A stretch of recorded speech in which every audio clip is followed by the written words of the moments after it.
Dear friends, আজ প্রতিটি point তুলে তুলে আপনাদের সঙ্গে ডিসকাস করব। দেখুন, টিনার ব্লগ দিয়েছে একটু আগে, আপনারা নিশ্চয়ই সবাই এতক্ষণে দেখে নিয়েছেন। ব্লগটা শুরুই করলো যে অনেক কাচাকুচি আছে, স্বাভাবিক। শ্রাদ্ধের সময় মানে পারলৌকিক কাজের সময় অনেক রকম আচার বিচার থাকে। তো এখন কি বলবেন আপনারা? যে সমস্ত দর্শকেরা বলছে যে শুধুমাত্র ইউটিউবে মহান হবার জন্যে এরা অসহজ পালন করছে, এই সমস্ত কাজগুলো কি তারা এসে করে দিয়ে যাবে? এই সমস্ত কাজের কোনো কষ্ট নেই? তো যাই হোক, যে পয়েন্টটা বলতে এসছি, অনেক কাচাকুচি পড়েছে, তাই পাশের বাড়ির এক ঠাম্মিকে বলা হয়েছে। আর জলনদীপ যখন দুঃখ কষ্ট গুনিয়ে সিম্পাতি নিতে হয় দর্শকের, তখন বলতে বসে আমার মায়ের সুগার আছে, আমার মায়ের প্রেশার আছে, আমার মায়ের ইউরিক অ্যাসিড আছে। কিন্তু যখন মায়ের জন্যে একটা হেল্পিং হ্যান্ডের দরকার হয়, তখন তাই রে নাই রে না, তখন একটা হেল্পিং হ্যান্ড কোথাও খুঁজে পাওয়া যায় না। বড়ি দেবার জন্য লোক পাওয়া যায়, সরস্বতী পুজোয় নারকল করার জন্য লোক পাওয়া যায়, কিন্তু মাকে ডেলি কাজের জন্য হেল্পিং হ্যান্ড পাওয়া যায় না। ঠিক আছে, এখানে দেখুন, এরা কিন্তু খুব ইজিলি একজন পাড়ার ঠাম্মিকে পেয়ে গেছেন মাকে হেল্প করার জন্য। সুতরাং মানসিকতা থাকলে সব হয়। শুধু গাল গল্প দিয়ে তো আর ব্লগ চালানো যায় না, আর ভিউজও হয় না। মাত্র 30 মিনিট টাইম হয়েছে টিনার ব্লগের। আমি এখনই ভিউ কাউন্ট করে এলাম, আপনারা গিয়ে দেখুন ব্লগটায় অলরেডি কত ভিউ হয়ে গেছে।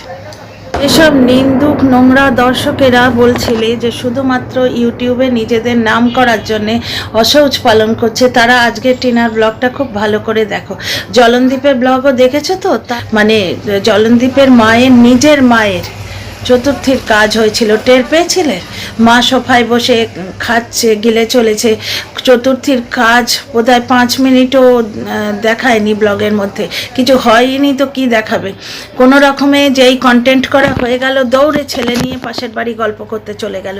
এই হচ্ছে তাদের আত্মীয়তা। আত্মীয়তা কি গো, নিজের মায়ের পারলৌকিক শ্রাদ্ধ চলছে, মন খারাপ তো দূরের কথা, মার ফটোতে জল মিষ্টি দেওয়া হয়েছে আর সে মেয়ে ছেলে ঠুসে যাচ্ছে নানপুরি, সেও তো আমরা দেখেছি। আর এখানে দেখো, কতগুলো নোংরা কন্টেন্ট ক্রিয়েটার নিজেদের অন্ন সংস্থানের জন্যে, পেটের ভাত জোগাড় করার জন্যে গাল গল্প রচে যায় যে পুক্কু কাজ করতে চেয়েছিল, তাকে বুঝিয়ে সুঝিয়ে ওরা নিজেরা মহান হবার জন্যে নাকি শ্রাদ্ধ করছে, পারলৌকিক কাজ করছে।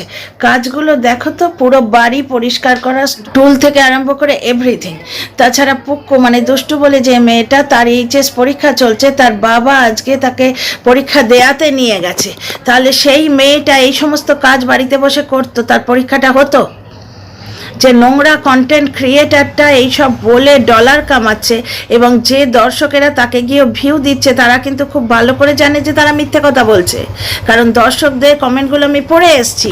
সেই নোংরা কন্টেন্ট ক্রিয়েটারকে আমি ভিউ দিইনি, তার ভিডিও একটা লাইন যেই দেখেছি যে পুক্কুকে বুঝিয়ে সুঝিয়ে এরা জোর করে মহান হবার জন্যে পারলৌকিক ক্রিয়ার কাজগুলো করছে, তখনই বুঝেছি এ কী ধরনের কন্টেন্ট ক্রিয়েটার।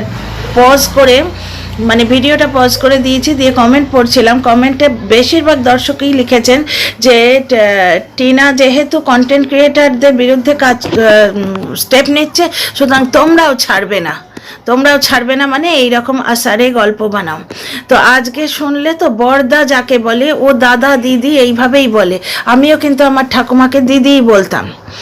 ঠিক আছে, এক এক জায়গার এক এক রকম বলার নিয়ম আছে। আমার ঠাকুমাকে আমি দিদি বলে রাখতাম। তো বড়দা মানে ও আগে 2-3টে ব্লগে এক্সপ্লেন করেছে, ওই ছোটো ঠাম্মি যাকে বলে, তার হাজব্যান্ডকে বোধহয় বড়দা বা কিছু বলে ডাকে, মানে কোনো এক ঠাকুর ডাকে। তো তিনি নিজের মেয়েকে নিয়ে গেছেন পরীক্ষা দেয়াতে, কিন্তু এরা দেখো পুরো বাড়ি অস্তব্যস্ত হয়ে গেছে শুধু সাফাই করে করে। জলনদীপের ব্লগে টের পেয়েছিলে যে তার দিদার চতুর্থীর কাজ চলছে? না শরীরে মনে কোথাও এক ফোঁটা শোকের চিহ্ন, না বাড়িতে কোথাও পালনের চিহ্ন। 1 মিনিট কন্টেন্ট করার জন্য কি একটা দেখিয়েছিল, যেই হয়ে গেল সঙ্গে সঙ্গে সিঁদুর খেলা, পাশের বাড়িতে গল্প করতে যাওয়া, সেজে গুজে ঠোঁটে লিপস্টিক লাগিয়ে নবমীতে মেকআপ করে ঠাকুর দেখতে যাওয়া। আর এদের ব্লগটা দেখো, বুঝতে পারবে কোনটা নোংরা আর কোনটা ভালো। ডিয়ার ফ্রেন্ডস, আজ পয়েন্ট টু পয়েন্ট দুটো ব্লগের তফাৎ দেখিয়ে দেবো। আর এই গুপ্তি খেকির মতো নোংরা কন্টেন্ট ক্রিয়েটারের নোংরামো এবং দোগলামোটা আপনাদের চোখে আঙুল দিয়ে দেখিয়ে দেবো। দর্শকেরা এগুলো বুঝতে পারে বলেই শুধুমাত্র সাবু মাখা দেখালেও, বেড়াল বাচ্চার খেলা দেখালেও, লোকাল ট্রেন থেকে নেমে একটু চা খাওয়া দেখালেও সেই মেয়েটাকে ঢেলে ঢেলে ভিউ দেয়। আর এই লোকটা ট্যালেন্টলেস নোংরা ব্লগার, এত কালো টাকা থাকা সত্ত্বেও ব্লগে কিন্তু কন্টেন্ট ক্রিয়েট করতে পারে না, শুধুমাত্র কন্ট্রোভার্সি দেয়। আর এখন তো কন্ট্রোভার্সির নামে গাল গল্প বুনছে। এবার বুঝতে পারছো দুজনের তফাৎটা? এর ট্যালেন্টটা দেখো আর ওর নোংরামোটা দেখো। Dear friends, welcome back to my channel my world of words. আমি সৌমি, আমি আপনাদের সবাইকে আমার চ্যানেলে ওয়েলকাম করছি। পেঁচার মুখে কি আর আলো সহ্য হয় ডিয়ার ফ্রেন্ডস? এই গুপ্তি, তারপরে খেঁকি, এরা হচ্ছে পেঁচা। সূর্যের আলো, পজিটিভিটির আলো এরা নিতে পারে না। এই ব্লগটায় দেখুন, টিনার ব্লগটায় এর সবজি কেনা, প্রতিটি জিনিসে আপনি তফাৎটা বুঝতে পারবেন দুটো ফ্যামিলির। সবজি কেনে দেখবেন প্রত্যেকের পছন্দকে জিজ্ঞেস করে, কি খাবি বল, আজকেও জিজ্ঞেস করলো, তখন থেকে জিজ্ঞেস করে চলেছি কে কি খাবে। ওখানে কিন্তু দেখুন জলনদীপ গেল, নিজের যেটা সস্তা লাগলো তুলে নিয়ে চলে এলো। তাতে কে খেলো না খেলো, কে মরলো বাঁচলো, তাতে কিছু এসে যায় না। সেদিন কি বললো যে মা আলু পোস্ত রেঁধে দেবে, মা খেতে পারবে না, তাতে কি হয়েছে? বাবা অর্ধেক জিনিস খায় না, কিন্তু সেগুলো রীতিমতো বাড়িতে আসে। আরে বাবার জন্য রান্নাই হয় না, মনে আছে? মা ছেলে মিলে দুজনে নেমন্তন্ন খেতে গেল, আর সারাদিন কি বলছিল, আজ তো রান্না নেই, আজ তো রান্না নেই। বুড়ো বাপ, সে খেলো না খেলো, মরলো বাঁচলো, বয়ে গেল। তাকে দিয়ে শুধু লেবারের কাজটা করিয়ে নিতে হবে। এই নোংরা ব্লগারটা জানে যে কন্ট্রোভার্সি করা ছাড়া ওর দাড়ি কামানো দেখতে কে আসবে ওর ব্লগে। 24 ঘন্টা খালি দাড়িটা কামালাম আর গিয়ে সেলুনে গিয়ে বার সাবান ঘষে এলাম, মানে নিজের যে যা যা পছন্দ তাই তাই করা। এখানে এই ব্লগটায় দেখুন তো, মেয়েটা সারাদিনে বোধহয় চুল পর্যন্ত আঁচড়ায় না। 5 বছর ধরে যে 190K তুলেছিল, তারপর ওর কেচ্ছা বেঁচে যে 10K হয়েছে। এই 200K চ্যানেল কিন্তু টিনা এইভাবেই তুলেছে, এইভাবেই সাজিয়েছে, এইভাবেই সাবস্ক্রাইবার গেইন করেছে। কোনো দিনই একবারে বিয়েবাড়ির সাজ দিয়ে কিন্তু ভিডিও করতে বসেনি। আচ্ছা, এদের ঘাট কাজ হচ্ছে প্রতিটি রীতি রেওয়াজ দেখাচ্ছে এবং আমাদের নিজেদের সঙ্গে যেন মিলে যাচ্ছে, কোনো কন্ট্রোভার্সির দরকারই নেই। ভালো লাগে, হ্যাঁ, এই পারলৌকিক কাজগুলো দেখতে খুব একটা ভালো লাগছে না। আমি ব্লগটার কথা বলছি যে ভালো লাগে, রিলেট করতে পারি আমরা। ঠিক এই জিনিসগুলো আমাদেরও হয়, খুঁড় ছুঁয়ে দিয়ে যায় নাপিত। আমিও আমার শ্বশুর শাশুড়ি বাবা মার কাজ তো করেছি। আচ্ছা, এদের কাজে কত আত্মীয় স্বজন, মেজ দাদু, বড়দাদা, বড়দা মানে আর এক কোনো দাদু, ঠিক আছে, ওদিক থেকে শোনাই টন্ট করছে, মজা করছে, এর সঙ্গে মস্তি করছে। আর এদের সেলিব্রেশনেও কাকপক্ষী আসে না, মামার বাড়ি সম্পর্ক রাখে না। কোন বাড়ি এর সঙ্গে সম্পর্ক রাখে গো? কখনো কোনো আত্মীয় স্বজন দেখেছো? আত্মীয় স্বজনের সঙ্গে দেখা করার এই সময় পায় না, আত্মীয়তা রাখার এরা সময় পায় না, কিন্তু গিমার সাথে গামাগামি করার সময় প্রচণ্ড পায়। তাহলে কীরকম বিকৃত কাম মানসিকতা আমি প্রথম দিন থেকে আঙুল দিয়ে দেখিয়ে দিচ্ছি চোখে। তাহলে তোমরা নিশ্চয়ই এবার বুঝতে পারছো। এবার এই ধরনের নোংরা কন্ট্রোভার্সিয়াল চ্যানেল, কাকবক দেখিয়ে যেখানে পিটপিট করতে করতে কন্ট্রোভার্সি করতে বসে, কান নাচাতে নাচাতে, সেখানে গাল গল্প বোনার প্রয়োজন হবে না।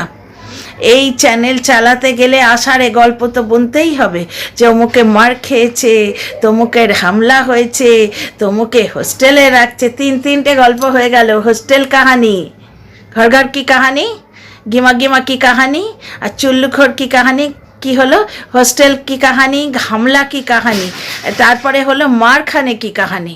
তিনটে কাহানি কিন্তু হয়ে গেল। এবার দেখা যাক আরও কত আসে। ডিয়ার ফ্রেন্ডস, এভরিথিং রটনা সারে গল্প। বললাম না, রাত্রির বেলা এরা হোয়াটসঅ্যাপ গ্রুপের মধ্যে যারা আছে সবাই মিলে বসে বসে নিজেদের মধ্যে আলোচনা করে কন্টেন্ট ঠিক করে যে পরের দিনের ব্লগে কি দেয়া হবে। এটা চুল্লুখুরের পুরনো অভ্যেস। টিনা যখন বাপের বাড়িতে ছিল, মানে ও ফোর্সড হয়েছিল, ছেলে কেড়ে নেওয়ার নাটকটা হয়েছিল, ওর কাছ থেকে ওর বাচ্চাটাকে কেড়ে নিয়ে রেখেছিল। সন্তান কেড়ে নেবার জন্যে মা ছেলে প্রথম থেকে তৎপর ছিল। সেই তখনই বলেছিল কি ভিডিও হবে, বাপের বাড়ি থেকে টিনা কি ভিডিও ছাড়বে, তার কন্টেন্ট কিন্তু চুল্লুখোর ওখান থেকে বলে দিত। যদি মনে না থাকে টিনার ভিডিওটা গিয়ে দেখতে পারেন, আমি ফালতু কথা বলি না। ডিয়ার ফ্রেন্ডস, নিজের বাপের বাড়ির ব্লগে টিনা দেখায় ও কত কাজ করছে, এর 3 ডবল কাজ কিন্তু ও শ্বশুর বাড়িতেই করতো, কিন্তু তখন দেখাবার লোক ছিল না। এখন যেমন কেউ না কেউ ওকে ক্যামেরা ধরে দেয়, জলনদীপ কিন্তু দেখাতো না সেই কাজগুলো, যার জন্য টিনা কাজগুলো করার পর এন্ড রেজাল্টটা দেখাতো। এই যে কতগুলো নোংরা দর্শক প্রথম দিকে লিখতো এবং কিছু কন্টেন্ট ক্রিয়েটার বাজে কথা বলতো যে বাপের বাড়ি এসে কত কাজ করছে, শ্বশুর বাড়িতে করতো না, তা কিন্তু নয়। তার প্রমাণটা এখনকার ব্লগে দেখো। এই যে কাজগুলো এখানে করছে, এখানে তো বৌদি রয়েছে, মা রয়েছে, তারা এর কাজ ভাগ করে নয়, সেখানে কিন্তু এই মেয়েটি একাই করতো। ওই শাশুড়ি শুধু খুন্তি নাড়তো। বারবার বলেছি আমি যে টিভির কুকিং শোর মতো শাশুড়ি দাঁড়িয়ে দাঁড়িয়ে খুন্তি নাড়তো, নাদুস নদুস খেয়ে পিয়ে, টিনার পয়সা খেয়ে পিয়ে কি সুন্দর হয়েছিল। আর জ্বলন্ত চুল্লু খেত আর ঘুমোতো, মনে আছে? দুপুরবেলা ঘুমিয়ে উঠে তা বেশ হেলতে দুলতে চুল্লু খেতে যাওয়া আমরা ব্লগে দেখেছি। আর এখন শাশুড়ির অবস্থা দেখো, কয়েক মাসের মধ্যে শরীর ভেঙে গেছে। দর্শকরা বলেই চলেছে ওগো একটা কাজের লোক রাখো। এরা কাজের লোক খুঁজে পায়, কিন্তু ওরা পায় না, জ্বলন খুঁজে পায় না। আমাদের তো কোনো কাজের লোক নেই, পিটপিট করতে করতে বলবে, কিন্তু একটা কাজের লোক রেখে দেবে না মার জন্যে। তাহলে বুঝতে পারছো, যখন গুপ্তি বলতে বসে মাকে দেখছে, কত সে দেখছে মাকে। মায়ের অসুখ গিনিয়ে যখন দর্শকের সিম্প্যাথি পাবার দরকার হবে, তখন বসে বসে গুনতে বসবে, এই প্রেশার আছে, এই সুগার আছে, এই প্রিকাসিড আছে। কিন্তু মায়ের জন্য যখন হেল্পিং হ্যান্ড রাখার কথা হবে, তখন কিন্তু সে পুরো পৃথিবীতে তন্ন তন্ন করে খোঁজেও একটি হেল্পিং হ্যান্ড পায় না। এখানে আমরা কি দেখতে পাচ্ছি, প্রমোশনের কাজের জন্য টিনা তার কীর্তন শুনতে যাওয়া বন্ধ করে দিল। বললো আজকে প্রমোশনের কাজ আছে, আজ হবে না, কাল যাব কীর্তন শুনতে। 5 বছর ধরে এই কাজটিই কিন্তু করে এসছে, আর তার মেহনতের পয়সা ভোগ করছে ওই চুল্লুখোর। পয়সাগুলো সরানো শুরু হয়েছে, 5 লাখ টাকা চুরি করে নিয়েছে, সরানো শুরু হয়েছে 14 আগস্ট রাত থেকে। যেটা গিমা গামলা রটনা দিতে এসছিল যে 10 লাখ টাকা চুরি করে নিয়ে পালিয়েছে, তারপরে বললো 5 লাখ টাকা চুরি করে নিয়ে পালিয়েছে। একটা ফলস আইডি থেকে টি চক্রবর্তী বলে একটা ফলস আইডি থেকে, মানে নিজেরই ফলস আইডি, সেটা থেকে প্রমাণ করতো লিখে লিখে।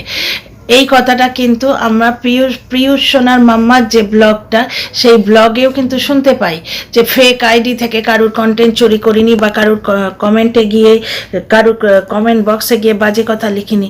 পিয়ুষ সোনার মাম্মার ব্লগটায় দেখুন, উনি অত বড় ব্লগার, উনি নিজে বলছেন। তার মানে এই কাজগুলি করে থাকে ব্লগাররা। জ্বলনও করে, জ্বলন তো আমার কমেন্ট বক্সেই এসেছিল, আর গিমাকে দিয়ে তো করাই, গিমা নিজেই করে। এইভাবে প্রমোশনের জন্য একাঠা করার টাকা জ্বলন চুরি করে নিয়েছিল। ফ্রেন্ডস, টিনার আগের ব্লগে শুনলেন তো প্রমোশন কিভাবে পাওয়া যায়। প্রমোশনে একটা টাইম পিরিয়ডের জন্য চুক্তি হয়, 1 বছরের জন্য বা 2 বছরের জন্য। টিনার সঙ্গে চুক্তি হয়েছিল 1 কি 1.5 বছরের জন্য। সেই প্রমোশনগুলো জলনদীপ করে খাচ্ছে, কিরম নির্লজ্জ বেহায়া দেখুন। টিনার চ্যানেল হাতিয়ে নিয়েছে, প্লাস টিনার দেয়া, টিনার পাওয়া, টিনার অ্যাচিভড, টিনার আর্ন প্রমোশনগুলো করে করে নিজে টাকা রোজগার করছে। এবং টিনা বেচারি এইভাবে খেটে খেটে যে প্রমোশনগুলো করেছিল, স্যাক্রিফাইস করে, বহু জিনিস স্যাক্রিফাইস করতে হয়। দীঘার ব্লগে মনে আছে, ছেলেকে বগল দাবা করে নিয়ে ঘুরতে চলে গেল, টিনা ঘরে বসে প্রমোশন করছিল। এখানেও দেখলেন কীর্তনে গেল না, ও প্রমোশন করছে। এই ধরনের প্রমোশনের ভিডিও করছে বললো না ব্লগে। তো এই ধরনের বহু স্যাক্রিফাইস করে প্রমোশনের ভিডিওগুলো করতে হয়, সেগুলো কোম্পানিকে দিয়ে অ্যাপ্রুভ করাতে হয়। এইভাবে প্রমোশনের টাকা পাওয়া যায়, এইভাবে রোজগার করার টাকাও কিন্তু ওই চোরটা নিয়ে নিয়েছে। আজকে সে একটা আংটি চুরির গল্প ব্লগ চালানোর জন্য। অল্প কোনো রিসোর্সের ওপর খুব সুন্দর একটা মিষ্টি পারিবারিক ব্লগ দেখলাম। সাজগোজ নেই মেয়ের, চুলটা পর্যন্ত আঁচড়ানো নেই। একদম লাস্টের দিকে যখন সেজে গুজে প্রমোশনাল ভিডিও করলো, তার আগে পর্যন্ত ড্রেস চেঞ্জ পর্যন্ত করেনি। যে নাইটিটি পরেছিল তার উপর একটা ওড়না নিয়ে ভিডিও শুরু হয়েছে। কিন্তু কত ভিউ আসবে দেখো, অলরেডি ভিউ আসা শুরু হয়ে গেছে। তার কারণ কি জানো, ব্লগে কোনো কন্ট্রোভার্সির ছোঁয়া নেই।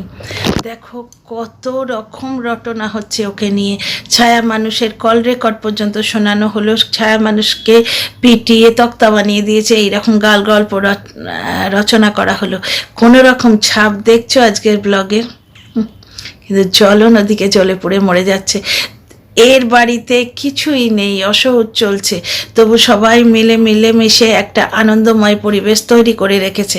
সেখানে খাওয়ার রেস্ট্রিকশন রয়েছে, সমস্ত কাজের রেস্ট্রিকশন রয়েছে, ঘাট কাজ চলছে। কার জন্য? নাকি একজন আত্মীয়া বিয়োগ হয়েছে। আর এই ব্লগে দেখতে পাই নিজের দিদা মারা গেলেও তার শোকের শ নেই বাড়িতে। যে বাড়িতে 3টে প্রাণীর মধ্যে মিল নেই, সেখানে আত্মীয় স্বজনের আশা করা তো দূরের কথা, শুধুমাত্র কতগুলো নোংরা এবং পয়সা দিয়ে কেনা লোক এদের বাড়িতে আসে। পাল্টি পিসু, তার তো আর দেখা নেই। পাল্টি পিসি আসে, তার হাতে হয়তো 50টা টাকা গুঁজে দিয়েছে, আর ওদিকে গিমা গামলা। ঠিক আছে, নিজের লোক কেউ নেই, এমনকি বাপের দেখা পাওয়া যায় না। যে কথাটা বলছে ডিয়ার ফ্রেন্ডস, পুরো ভিডিওটাতে কানাকড়ি কন্ট্রোভার্সির ছোঁয়া নেই। এত গাল গল্প মেয়েটাকে নিয়ে রচনা করা হচ্ছে। মেয়েটার ধৈর্যকে বলিহারি এবং রিজার্ভ নেচারকে বলিহারি। এই ব্লগ থেকে এটাই শিখতে হয়, পারিবারিক বন্ধন, পজিটিভিটি। সোশ্যাল ইনফ্লুয়েন্সার হিসেবে কাজ করছে এই মেয়ে, এই 100-এ 100 পাওয়ার যোগ্য। সোশ্যাল ইনফ্লুয়েন্সার হিসেবে যে ব্লগার কাজ করছে উইদাউট কন্ট্রোভার্সি, এবং কোনো বিশেষ কোনো রিসোর্সই নেই। দেখো সমাজকে কিভাবে পারিবারিক বন্ধন, পারিবারিক মূল্যবোধ শেখাচ্ছে। See you in the next video.